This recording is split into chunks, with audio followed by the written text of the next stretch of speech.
시간 되었습니다. 사도신경으로 신앙 고백하심으로 수요일 새벽 예배 시작하겠습니다. 전능하사 천지를 만드신 하나님 아버지를 내가 믿사오며 그 외아들 우리 주 예수 그리스도를 믿사오니 이는 성령으로 잉태하사 동정녀 마리아에게 나시고 본디오 빌라도에게 고난을 받으사 십자가에 못 박혀 죽으시고 장사한 지 사흘 만에 죽은 자 가운데에서 다시 살아나시며 하늘에 오르사 전능하신 하나님 우편에 앉아 계시다가 저리로서 산자와 죽은 자를 심판하러 오시리라. 성경을 믿사오며 거룩한 공회와 성도가 서로 교통하는 것과 죄를 사하여 주시는 것과 몸이 다시 사는 것과 영원히 사는 것을 믿사옵나이다. 아멘. 찬송가 447장 찬양 드리겠습니다.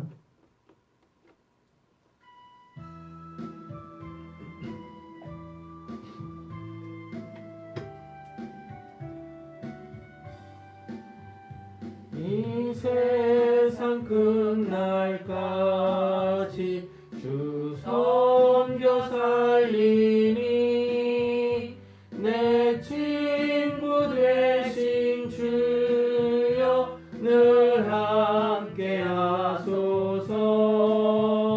주 나와 함께 하면 전쟁도 겁없고 주 나를 인도하며 늘 안심하리라. 나 주를 따를 때에 주 약속하신 것 그 영광 중에 모두 이루어 주소서. 나 주의 귀를 따라 섬기며 살리니 그 크신 은혜 속에 날 인도하소서.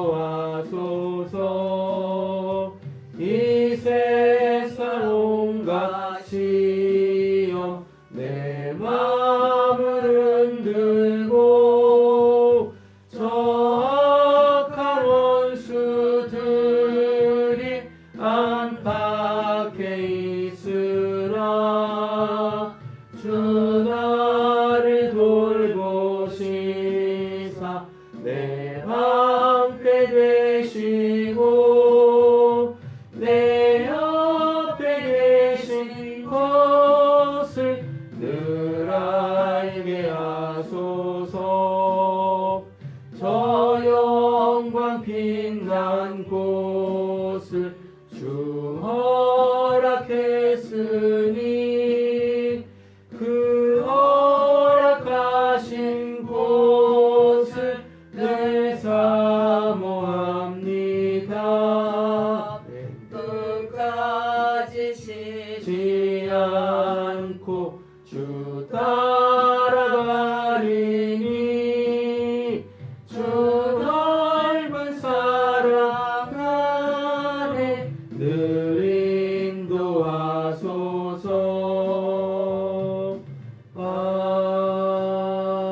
아멘. 오늘도 우리가 바라봐야 될 곳, 또 달려가야 될 그곳을 향하여서 쉬지 않고 걷고 뛰기를 간절히 소원합니다. 우리의 중심 보시고 하나님께서 우리에게 힘과 능력과 지혜를 충만하게 주시는 귀하고 복된 하루 되어주실 줄로 믿습니다. 오늘 우리 함께 보실 말씀은 고린도 후서 13장입니다.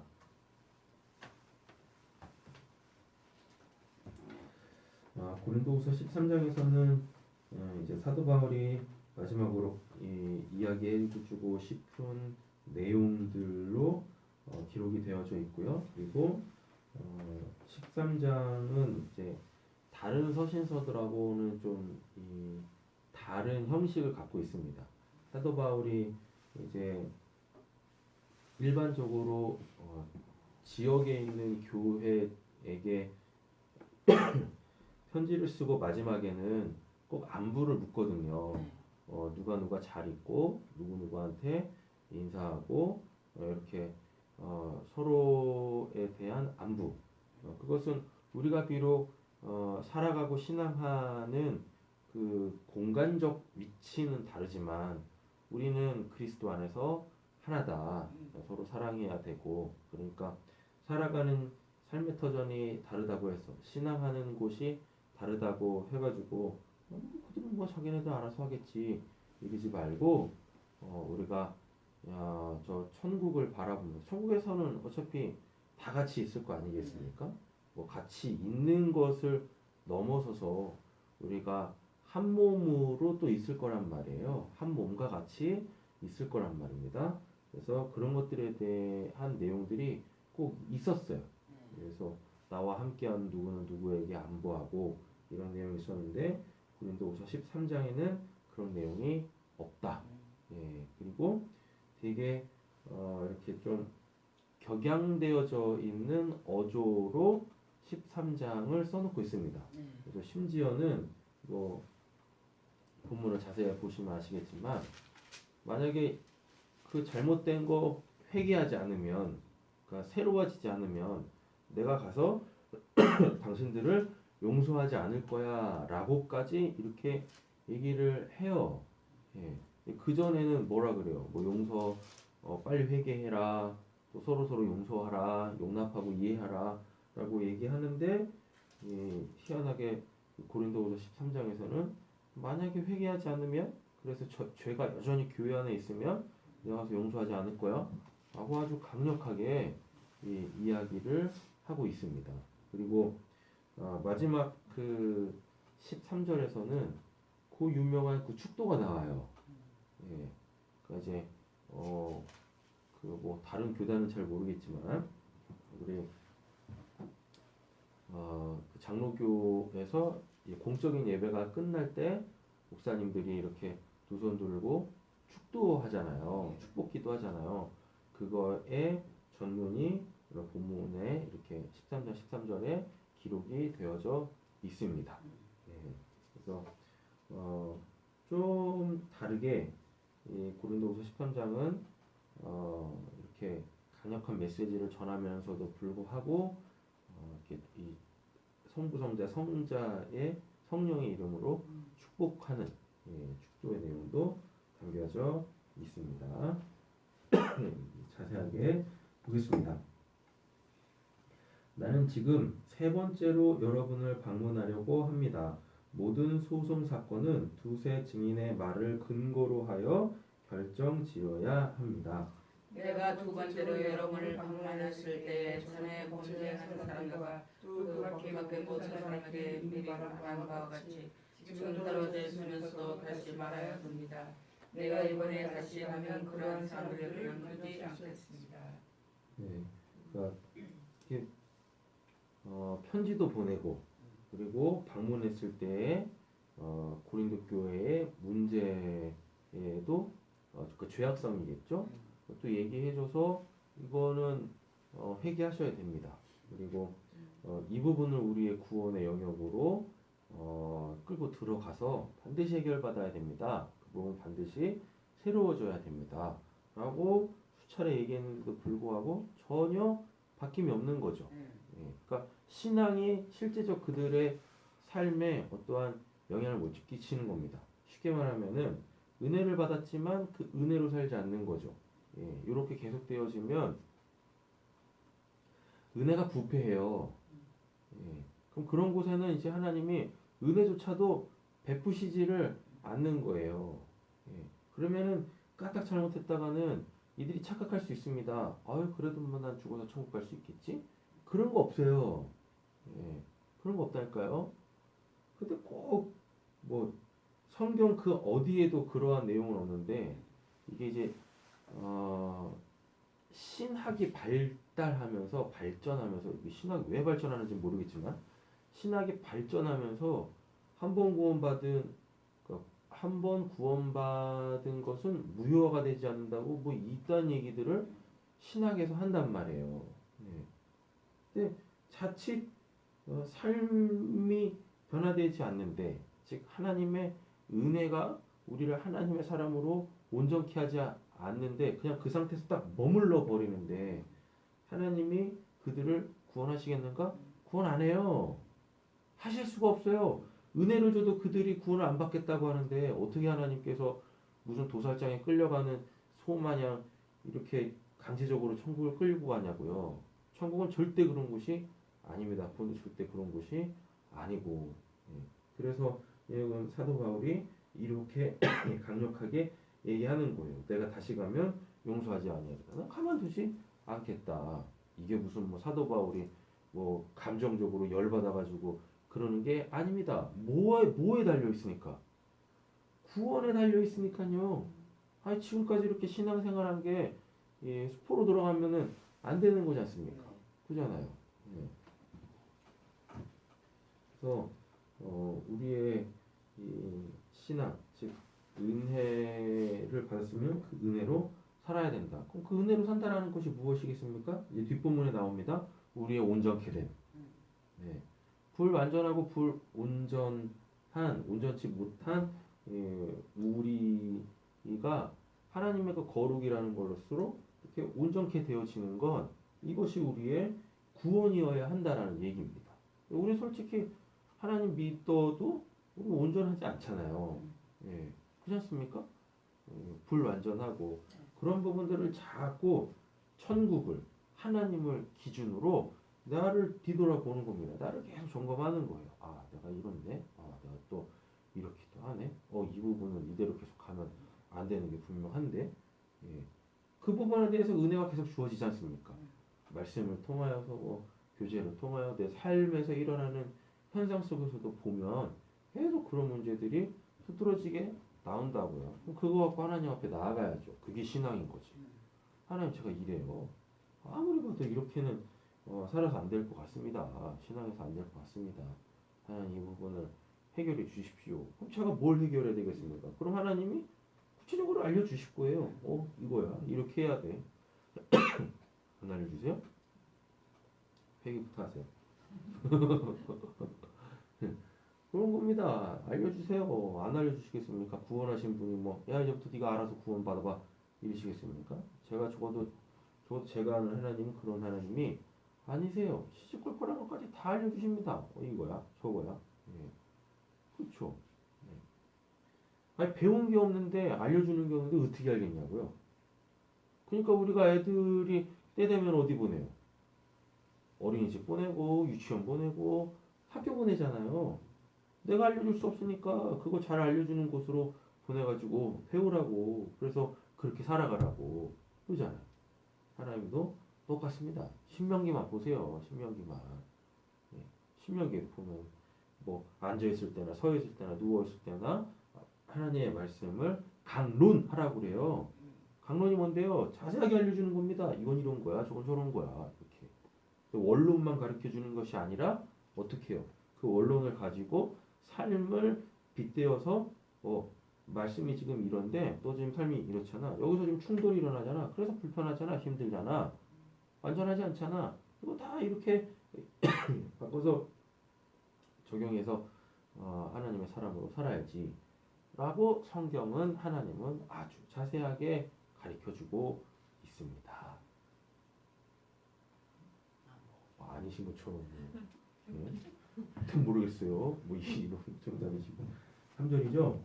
여러분은 그리스도께서 내 안에서 말씀하시고 계시다는 증거를 구하고 있으니 말입니다. 그리스도는 여러분에게 약하신 분이 아닙니다. 예, 그는 여러분 가운데서 능력을 떨치시는 분입니다. 그분은 약해져서 십자가에 못 죽으셨지만 하나님의 능력으로 살아계십니다. 우리도 그분 안에서 약하지만은 하나님의 능력으로 그분과 함께 나가서 여러분을 할 것이니라. 그래서 우리가 늘 하나님께 힘과 능력과 지혜를 달라고 기도를 해야 돼요. 그걸 바라야 되죠. 그러니까 문제를 해결해 달라고 기도도 해야 되겠지만 결국은 그 문제를 하나님이 우리에게서 어떻게 해결하시느냐. 하나님의 힘과 능력과 지혜를 우리에게 주심으로 우리가 그 실제적 현장에서 그 문제들을 해결해 계시를 원하신다는 얘기입니다. 그럼 주변에 있는 사람들이 뭐라고 그러죠? 오, 야, 이거 어떻게 이렇게 해결해 나가? 그때 우리가 한마디 하면 됩니다. 뭐라고요? 제가 한 게 아니에요. 저는 못하는데 제가 믿고 있는 하나님이 이렇게 힘과 능력과 지혜 주셔가지고 이렇게 이 문제들을 해결해 나가고 있는 것입니다. 전도가 뭐가 있겠습니까? 그렇게 하는 거지. 실질적으로 하나님께서 나에게 역사하시는 거를 이야기하는 것이 전도인 거죠. 또 우리 맨날 전도하면 예수 믿고 천국 가세요. 이거밖에 없어. 이거밖에. 예. 저 같아도 그런 전도 받으면은 안 믿겠습니다. 모호하잖아. 그죠? 천국이 뭔지도 모르고 예수가 누군지도 모르고. 근데 일단은 예수 믿고 천국부터 가래. 죽으란 얘기랑 뭐가 달라요, 그게? 안 그래요? 이 땅이 천국은 아니잖아요. 오늘도 살아계신 하나님이 우리에게서 증거되어지길 간절히 소원합니다. 5절이죠. 여러분은 자기가 믿음 안에 있는지를 스스로 시험해보고 스스로 점검해 보십시오. 여러분은 예수 그리스도께서 여러분 안에 계시다는 것을 알지 못합니까? 모른다면 여러분은 실격자입니다. 그러나 우리가 실격자가 아니라는 것을 여러분에게 알게 되기를 바랍니다.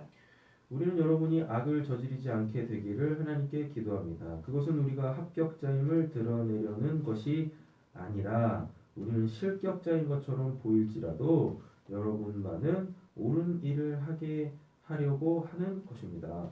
우리는 진리를 거스려서 아무것도 할 수 없고 오직 진리를 위해서만 무언가 할 수 있습니다. 이 부분 굉장히 중요한데요. 진리도 아닌 거에 목숨 걸 필요 없어요. 우리는요. 이 땅은 진리 아닌 것들이 너무 많거든요. 근데 그런 거 진리 아닌 것들에 막 목숨을 걸어요. 목숨. 왜 그렇게 쓸데기 없는 거에 목숨을 거는지.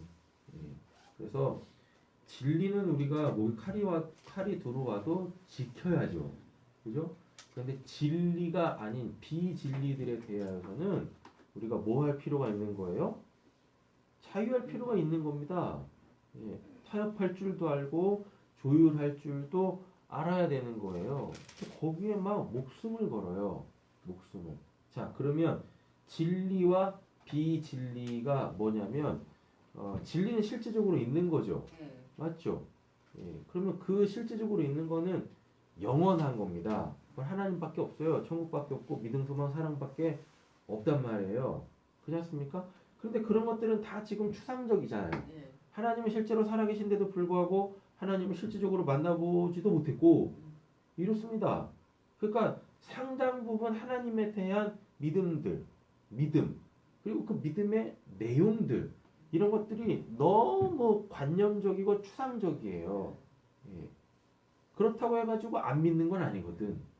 맞지 않습니까? 그래서 하나님이 자꾸 뭘 하시냐면 그 진리의 것 하나님 본인에 대해서도 마찬가지겠고 천국에 대하여 믿음, 소망, 사랑이라는 것에 대하여서 이걸 실제로서 우리에게 자꾸 나타내세요. 그러니까 진리는 있는데 우리가 요 소위 말하는 인간이 갖고 있는 5대 감각 있지 않습니까? 이 5대 감각으로 인식할 수가 없어. 형상과 모양을 갖고 있지 않거든요. 그러니까 쉽게 말하면 개념만 있어요. 현상만 있다고. 실체는 없는데 현상만 있어요. 그죠? 이르면 정말 쉬울 거야. 사랑이라는 게 그 독립된 객체로서 이렇게 딱 있으면 우리가 사랑에 대하여서 모호하지 않겠죠. 그죠? 이게 사랑이야. 라고 하면 우리 리모컨 하면 리모컨이 뭐예요? 설명할 필요 없어. 뭐예요? 보여줘. 띠띠띠띠띠 누르면 막 바뀌는 거? 이게 리모컨이구나. 이러잖아요. 근데 사랑은요? 이게 없다니까. 보이지가 않아. 그런데 누가 나를 사랑하거나 내가 누군가를 사랑하면 알잖아요. 내가 당신을 사랑합니다. 그럼 상대방이 그런다고 당신 나를 뭘로 사랑해? 어떻게 사랑해? 말로 표현이 안 돼. 고장 얘기해봤자 내가 널 위해서 이렇게 헌신하잖아. 나 같이 있잖아. 뭐 이런. 이게 뭔 사랑이야. 현상만 있다고요. 현상만. 그래서 하나님께서 이 진리라는 것을 우리에게 야 진리가 진짜 있다니까 라고 해서 자꾸 요런 실체들로 알려주시는 것들이 있어요. 예. 그러니까 뭘 통해서 진리를 알려주신다고 요 뭘 통해서라고 했을 때 요 무엇들이 이게 다 비진리예요. 진리를 설명하기 위한 도구로서 존재하는 실체들 이게 다 비진리예요. 그럼 우리는 어떻게 되냐? 그 비진리를 통하여서 진리를 깨닫게 되어지면 이 비진리로부터 자유케 돼야 돼. 근데 마치 이게 진리인 것처럼 이거를 꽉 붙잡고 있습니다. 이걸 꽉 붙잡고 있다고. 그러니까 이것 때문에 이거에 막 목숨을 거는 거예요. 그러니까 뭐예요? 맨날 부부싸움 하는 거야. 부부라는 게 뭔데요? 사랑이라는 것을 아주 적나라하게 하나님께서 알려주시기 위하여서 허락해 놓으신 거거든. 임시적으로. 그래서 천국에는 부부 이런 거 없잖아요. 맞지 않습니까? 근데 부부싸움을 왜 하느냐? 끊임없이 뭐 하려고? 서로에 대한 사랑을 확인하려고 그렇게 부부싸움 하는 거예요. 부부관계를 통하여서 사랑이라는 것을 영원한 그 진리를 딱 알게 되어지면 이 부부라는 것에 이 임시적 관계에서 자유케 돼야 됩니다. 예. 그래서 이거 오해 없이 들으셔야 되는데 이 사람이 내 아내이기 때문에 이 사람이 내 남편이기 때문에 사랑하는 것이 아니라 그 사람을 사랑해야 돼요. 예. 천국에 남편이니까 사랑해야 되고 자식이니까 사랑해야 되고 친구니까 사랑해야 되고 이런 관계가 없잖아요. 그냥 그 이니까 뭐 하는 거예요? 사랑해야 되는 거잖아요. 맞지 않습니까? 근데 우리는 하나님께서 그 사랑이라는 것을 알려주시기 위해서 어떠한 천국에는 있지도 않은 관계들을 임시적으로 이렇게 허락해 주셨는데 거기에 담해요.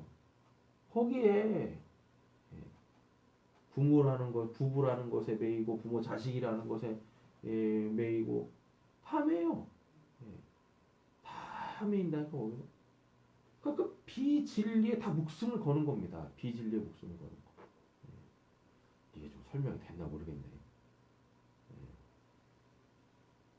이건 나중에 추후에 설명을 더 자세하게 하도록 하겠습니다. 요거 오늘은 요거 개념만 다 갖고 있어요. 진리라는 게 있어요. 비진리라는 게 있습니다. 비진리가 하는 역할이 뭐냐면 진리를 설명하기 위해서 하나님께서 임시적으로 주신 것들이에요. 예. 그래서 요걸 통하여서 뭐요? 비진리를 통하여서 진리를 깨달아 먹어야 됩니다. 진리를 알게 되어지면 이게 왜 존재하는지를 알게 되어져요.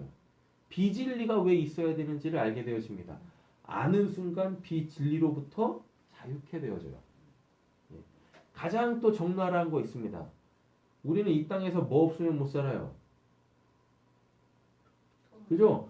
돈 없으면 못 산다니까요. 근데 천국에서는 돈이라는 거 자체가 없어. 의미가 없어요. 우리가 그걸로 사는 게 아니니까. 맞죠? 그럼 하나님이 왜 천국에는 있지도 않은 걸 갖고 세상에다가 일단 돈이라는 걸 줘가지고 이게 돈이 또 신이 돼가지고 돈신만 찾고 있잖아 사람들이요. 그래서 예수님 심지어 하나님과 재물을 겸하여 섬길 수 없다까지 얘기하지 않습니까? 뭐 한다고 하나님께서 돈을 이 세상에 만들어 놓으셔가지고 그냥 돈에다 사람들 미쳐버리게 만드냐고요. 돈이 무엇인지를 알게 되어지지 않습니까? 그러면 돈으로부터 놓여지게 되어져요. 비진리인 돈으로부터 놓여진다니까요. 그럼 그때부터 사람들이 진짜 신앙인들이 하는 말이 있어요. 뭐요? 하나님으로 살아요. 이 말이 나오는 겁니다. 근데 아직 이 비진리로부터 자유하지도 않은 사람들이요. 뭐예요? 아우 전 하나님으로만 삽니다. 그래놓고 돈 필요할 때 되면 뭐예요? 오만 인상 쓰고 염려, 근심, 걱정 그냥 막 산더미처럼 갖고 있고 막 이런다니까? 그래갖고 자기는 하나님으로 산대. 도대체 뭐하러 하나님으로 사는 거예요? 뭐 한다고? 이렇습니다. 그러니까 제발 비진리에 목숨 걸지 마라. 근데 비진리를 통해서 진리를 깨닫지 못하면 다 저도 마찬가지입니다. 비진리에 다 매여 있어요. 자유하지를 못해요. 자유하지를.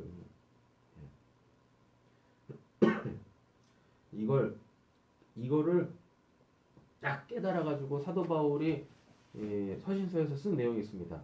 내가 풍족할 때도 받고 부족할 때도 받는데 풍족할 때 사는 것, 부족할 때 사는 것에 대한 일체의 비결을 깨달았노라. 그래서 나는 풍족하면 풍족한 대로 살고 뭐 부족하면 부족한 대로 사는 법을 깨달았다라 그래요. 공통분모가 있을 거 아닙니까? 맞죠? 예, 그게 자족하는 법을 배웠다라 그래요. 근데 그 자족을 알고 봤더니 그건 하나님으로 사는 겁니다. 예. 하나님이 이럴 때도 살게 하시고 이럴 때도 살게 하셔요. 예. 그래서 깨달았어요. 사람은 풍부할 때만 뭐 배불리며 살고 가난할 때는 쩔쩔 굶고 살고 그런 게 아니더라고요. 예. 사도팔절 배웠대요. 하나님으로 사는 법을 배웠대요. 우리에게 이게 있어야 됩니다. 예. 이게 있어야지. 그래야지 남편을 볼 때도 아내를 볼 때도 자녀를 볼 때도 부모를 볼 때도 그 관계에 매여서 보는 게 아니라 그냥 그 하나님께서 나에게 허락하여 주신 뭘 알아먹으라고 허락하여 주신 그로서 그를 바라보게 되어지고 진정으로 그를 사랑할 수 있게 되어진단 말입니다. 예. 우리에게 이 은혜가 있기를 간절히 소원합니다. 예. 진리도 아닌 것들이 그냥 목숨을 걸고 그거 아니면 죽을 듯이 달려든다니까요. 예. 그래놓고 진리는 온데간데 없어져.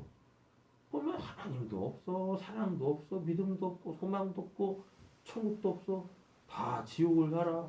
하나님을 다 미신으로 살아. 막 그러면 안 되는 거죠. 뭐 하는데 이렇게 쓸데기 없는 얘기는 아니었습니다. 네. 몇 쪽이죠? 자, 우리가 약할 때 너희가 강한 것을 우리가 약하더라도 여러분이 강하면 그것으로 우리는 기뻐합니다. 우리는 여러분이 완전하게 되기를 기도합니다. 내가 떠나 있는 동안에 이렇게 편지를 하는 것은 내가 가서 주님께서 주신 권한을 가지고 사건들을 처리할 때 넘어올 필요가 없게 할 것입니다. 이 권위는 여러분을 넘어뜨리려고 주신 것이 아니라 세우라고 주신 것입니다. 끝으로 말합니다. 형제자매 여러분, 끝으로 말하니까 이거 중요하겠죠? 네. 기뻐하십시오. 온전하게 되기를 힘쓰십시오. 이게 구원을 이루어 가는 거예요. 나 죽어서 천국만 가면 돼요? 말도 안 된다니까. 성경에 그런 신앙은 없어요. 죽어서 천국만 가면 된다라는 그런 신앙은 없다니까요. 하나님이 거룩하시니 너희도 거룩하라 라고 얘기한 그 나의 온전함으로 나아가야 됩니다. 고린도후서 5장 7절에도 보면은 보라 이전 것은 지나갔으니 새로운 피조물이다 라고 얘기하지 않습니까? 그 새로운 피조물로서 그 새로운 피조물이 뭐겠어요? 하나님의 형상과 모양이겠죠. 하나님의 성품과 하나님의 거룩함이겠죠. 예.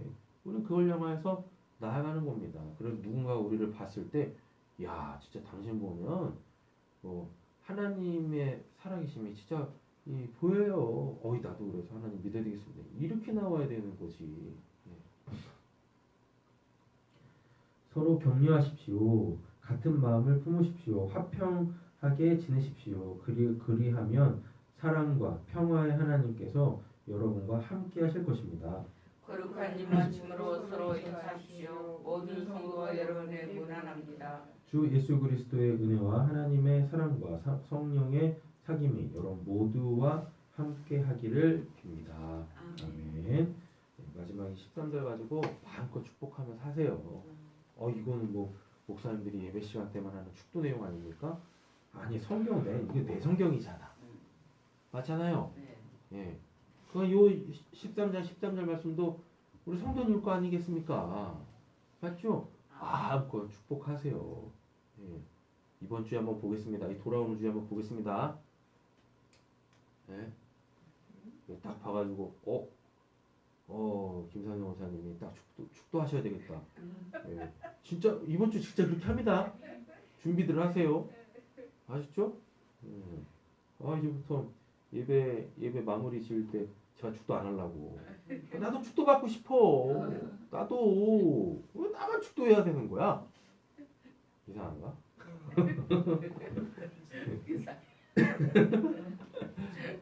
아는 이단이라. 그런가? 수요일이죠. 우리 남편 아버지들 위해서 축복 기도하고 예배 마치겠습니다. 손정원 장로님, 서대영 집사님, 김재현 집사님, 최상현 성도님, 이세진 성도님, 박가영 성도님, 저 위해서도 기도해 주시고, 특별히 저번에 한번 감기 오지게 걸린 적 있었거든요. 그때 목감기로 왔었는데 이게 아직도 안 났어요.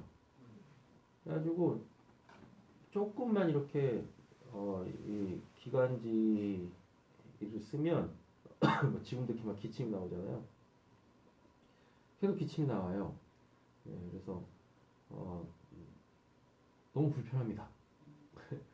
특별히 예배드리거나 이렇게 뭐 설교하거나 또 찬양하거나 성도님들하고 이야기할 때 너무 좀 불편해요. 힘들고. 그래서 기도 좀 부탁드리도록 하겠습니다. 그리고 또 우리 정두원, 정세환 성도님들 위해서 기도해 주십시오. 감사하게 우리 정세환 성도님은 내년에 결혼한답니다. 올 12월 안에 분명히 애를 낳을 거야. 그리고 그 정두원 성도님만 마음이 그냥 확 뒤집어져가지고 내일이라도 당장 결혼하는 은혜가 있어야 되겠습니다.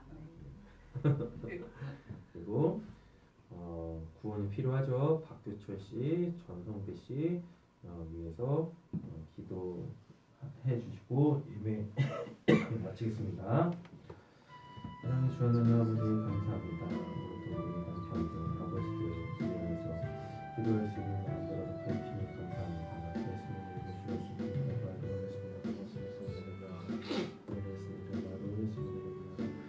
특별히 이사회한 구성원으로서 또 믿음의 가정의 가장으로서 하나님 온전케 하시는 은혜 다해 주시옵소서. 말씀을 주시옵소서. 오늘의 말씀을 주시옵소서. 하나님 그분들이 주어졌는 하나님 그 무거우신 분을 풍성한 복으로 다 바꿔갈 수 있도록 하나님 우리 사랑하는 성도님에게 풍성한 은혜를 가해 주시옵소서. 말씀을 주시옵소서. 하나님의 그 마음들을 하며 우리 성도님들에게 충만하게 불어주시기 바랍니다. 말씀을 읽어주셔서 여러분 그래서 오늘 하나님을 바라볼 수 있게 해주시옵소서. 말씀을 읽어주셔서 말씀을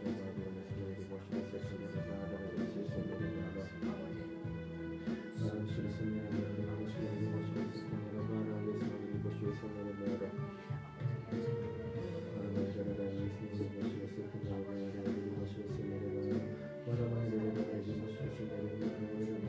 아버지 하나님의 그 마음들을 충만하게 하여 주시옵소서. 하나님 그들이 아버지로 있다면 사랑하고 있습니다. 말씀을 읽어주시옵소서. 아버지는 어떻게 해야 되는지 하나님 아버지께서 알려주시옵소서.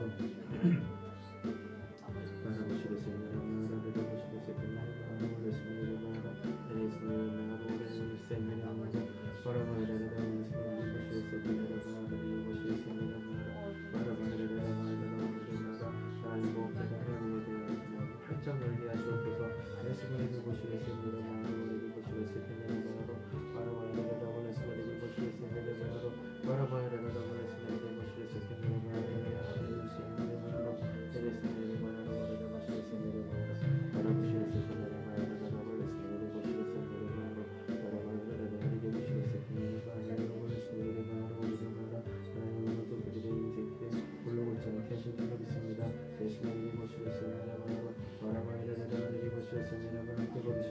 하나님 그들을 위로하여 주시고 하나님 아버지 그들에게 제를 도와해 주시옵소서. 말씀을 읽어보시겠소.